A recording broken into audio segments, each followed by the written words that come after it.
Salut, bienvenue dans ma classe, bienvenue dans cette première capsule médicale.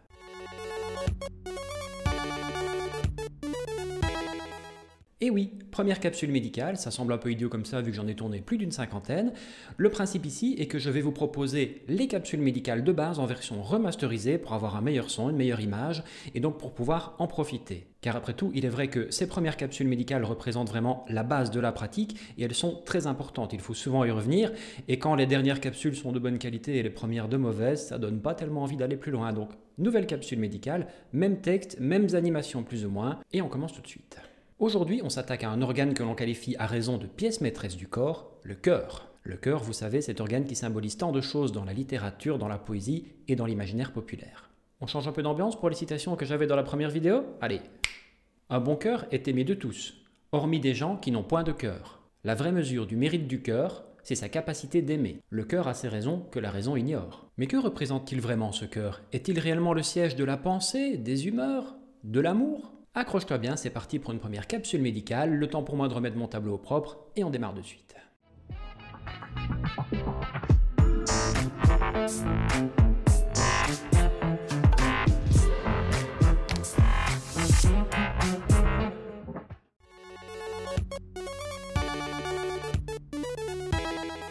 Le cœur est situé au centre de la poitrine, pile entre les deux poumons, dans une poche que l'on appelle le médiastin. En avant du cœur se trouve le sternum et en arrière du cœur se trouvent les vertèbres dorsales. Le cœur est donc situé entre deux structures osseuses, il n'est pas accessible à la palpation, on ne sait pas toucher le cœur à travers la poitrine. Le cœur est en effet légèrement penché dans le thorax.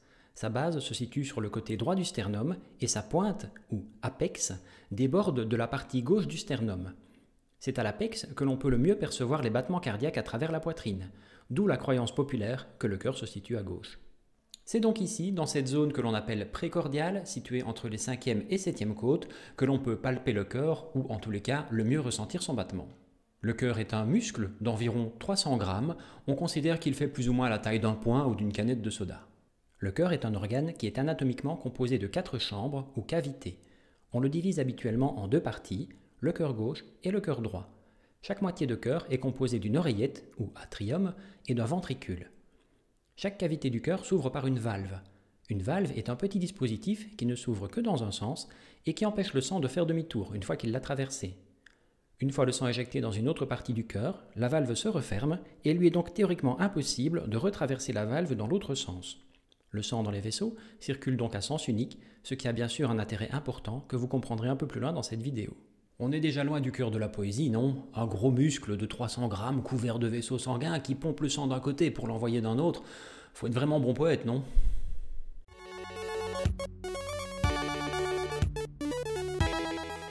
La fonction principale du cœur est de faire circuler le sang dans l'organisme.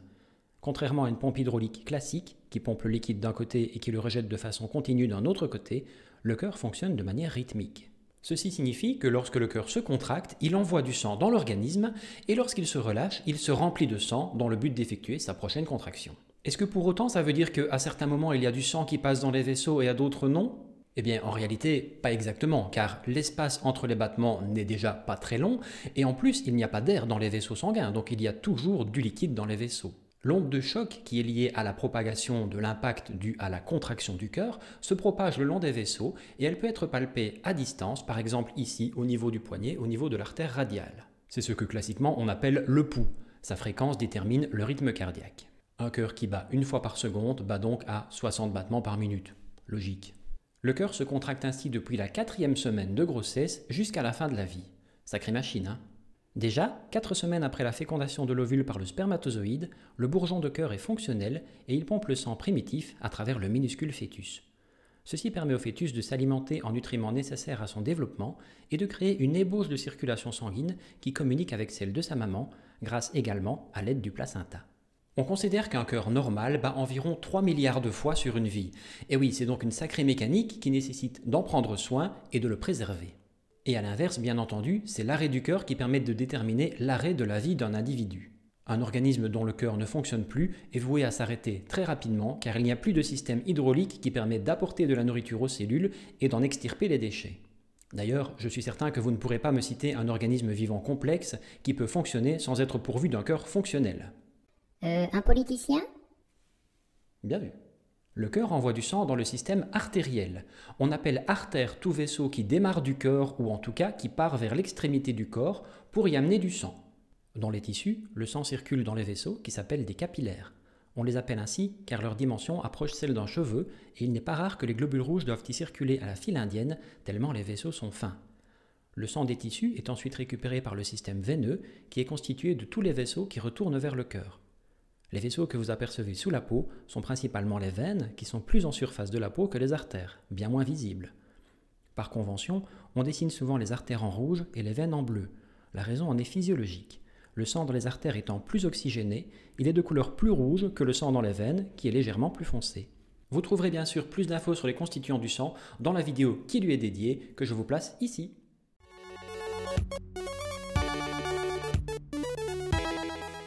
On parle de cœur gauche et de cœur droit. Cette division anatomique est relativement simple et elle permet aussi de comprendre beaucoup de pathologies dont nous parlerons un peu plus tard dans d'autres vidéos. Le cœur gauche s'occupe schématiquement d'envoyer du sang riche en oxygène dans tout l'organisme, hormis dans les poumons. Il reçoit du sang oxygéné dans son oreillette, sang qui arrive des poumons uniquement. Il l'envoie ensuite dans le reste de l'organisme grâce à la contraction du ventricule gauche.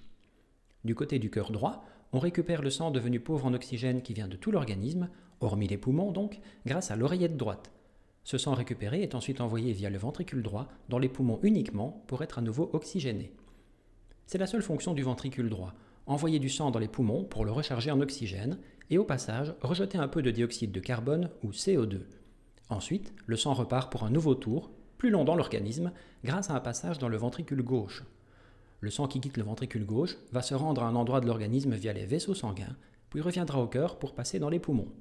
Le sang qui quitte le cœur gauche ne passe donc qu'à un seul endroit avant de revenir au cœur droit. Le sang qui a irrigué votre cerveau repartira donc toujours au cœur avant d'irriguer un autre organe.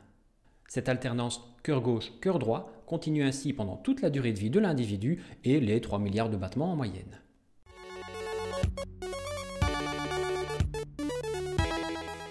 La première étape de la contraction cardiaque est le remplissage des oreillettes. Contrairement aux ventricules, les oreillettes ne sont pas pourvues d'une valve à leur jonction avec les veines.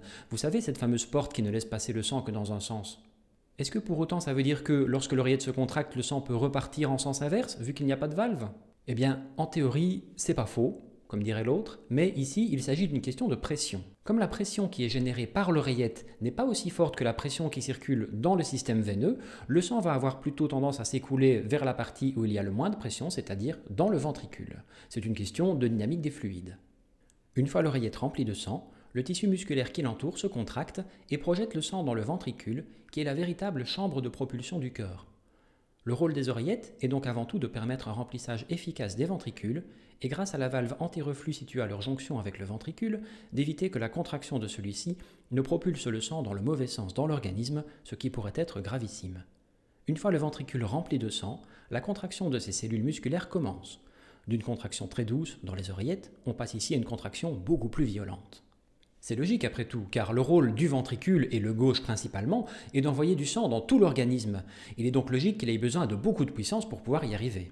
Les pieds sont souvent à plus d'1 mètre du cœur et ils ont pourtant besoin d'oxygène et de sang également, tout comme le cerveau qui est à l'autre extrémité, qui est tout à fait dépendant de son apport en oxygène qui est apporté par le sang et donc par le cœur. Lorsque la contraction cardiaque commence, l'augmentation de pression dans le ventricule referme la valve qui se situe entre le ventricule et l'oreillette. Le sang est ainsi piégé.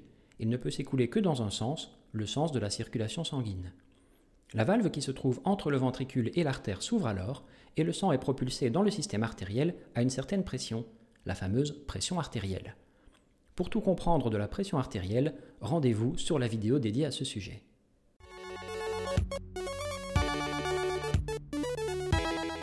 Classiquement, on détermine 2 bruits lors de chaque battement cardiaque. Écoutez bien.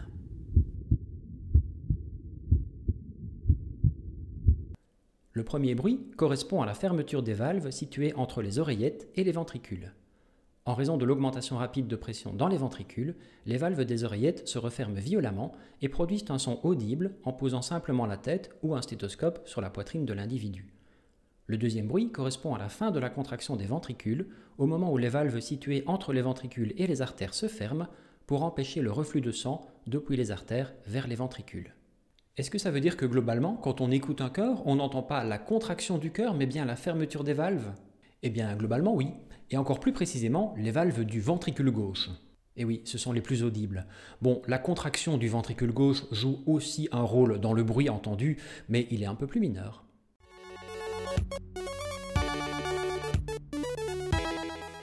Et voilà, on a terminé cette première vidéo reprise et remasterisée sur cet organe magnifique qu'est le cœur, qui joue bien entendu un rôle absolument clé dans l'organisme, mais parfois loin des images qu'on peut imaginer dans la poésie, dans la littérature ou dans l'imaginaire populaire.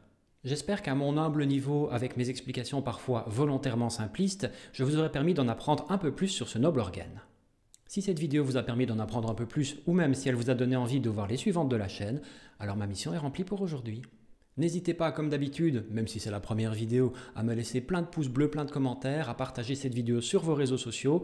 Ça me permet, moi, de faire connaître ma chaîne, faire connaître mon travail et de développer un petit peu tout ça. Oui, super important. Abonnez-vous.